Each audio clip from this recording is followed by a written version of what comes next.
Oh, kuya, saan si ate? Nag-grocery. Kanina pa nga eh. Ay, ganun ba? So, meaning, tayo lang dalawa dito?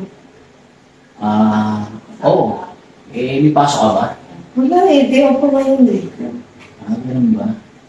Kanina pa siyang wala? Kanina pa ba siya wala? Oo, siguro mga 1 oras na rin. Ay, tanong mo. Wait lang ha, kuya, maliligo lang ako ha. Okay, sige. Sige, diyan ka lang, kumain ka lang muna. Wait lang.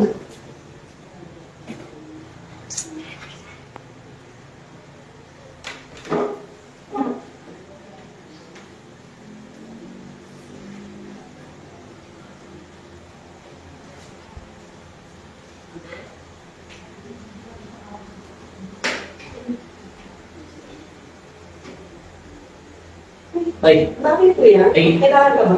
sorry. Ano kasi? Naliligo ka ba? Ano kailangan mo kuya?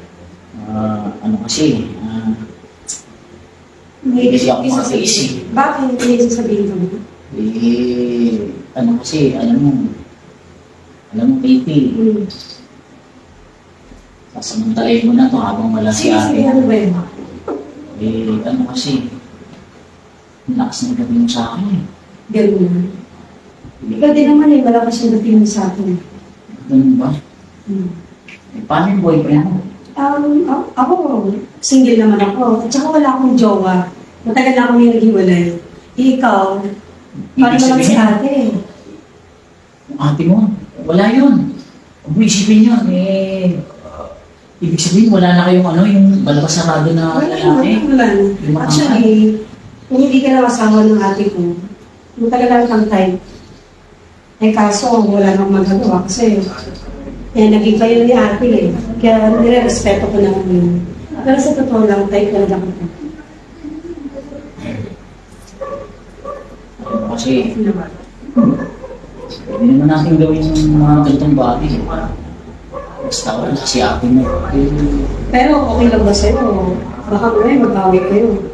Tapos ako yung masisisi. Hindi naman tayo Sa magpapang. akin, walang magagalit. Dahil ready naman ako lalo. Baka makabutan tayo nun. Baka mamaya biglang pumasok yung dito. Maabutan? Hindi. Hindi tayo makabutan nun. Marami akong pinamili. Sure. Sabi ko sa kanya, tagalan niya. Okay lang ba talaga sa'yo? Okay lang sa akin. So ano, tara? Let's go.